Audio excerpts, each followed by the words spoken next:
ఇక్కడ ఉన్నటువంటి ప్రేమిడ తప్పట సేవకల నేను అడిగిన మీరందరూ పోయిన తర్వాత ఏడుస్తూ నా దగ్గరకు వచ్చి ఈ భాగం నుండి ఈ భాగం అంతా నాకు సలుపుతూ ఉంటుంది.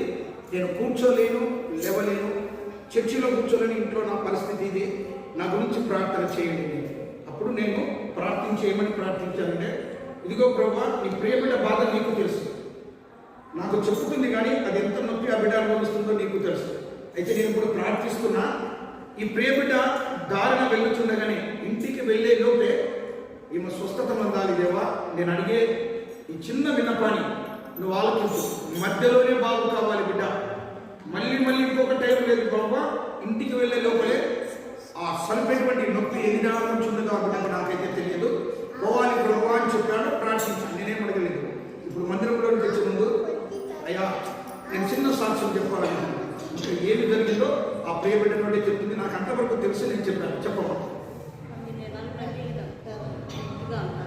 అన్నం తిన్నా కాదు సాపుకొనే తింటాను, నొప్పి కూర్చోలేను, చర్చికి వచ్చిన ఆదివారం కింద కూర్చోన్నానికి కూర్చోలేను, చాలా ఇబ్బంది.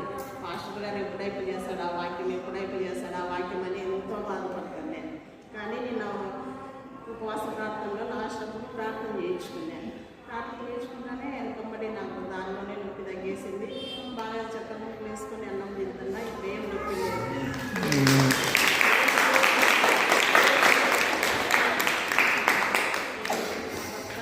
చర్చికి రాడు, ఉపవాసం ఉంటాడు సార్. శుక్రవారం ఏ పండుగలకు రాడు, శనివారికి రాడు, క్రిస్మస్కి రాడు, ఈస్టర్కి రాడు, మంచి శుక్రవారానికి రాడు. దాని గురించి ఈరోజు అందరి ముందర కూర్చున్నా, మీ భర్తను తెలుసుకుని నువ్వే వస్తావు. దేవుని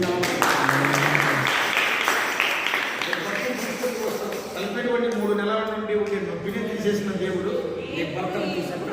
ప్రార్థనకే రాను, మళ్ళీ ప్రతి శుక్రవారం ఉపవాసం ఉంటాడు. ఏ అలవాట్లు లేవు, తాగు లేదు, ఏ అలవాటు లేవు, మంచోడు.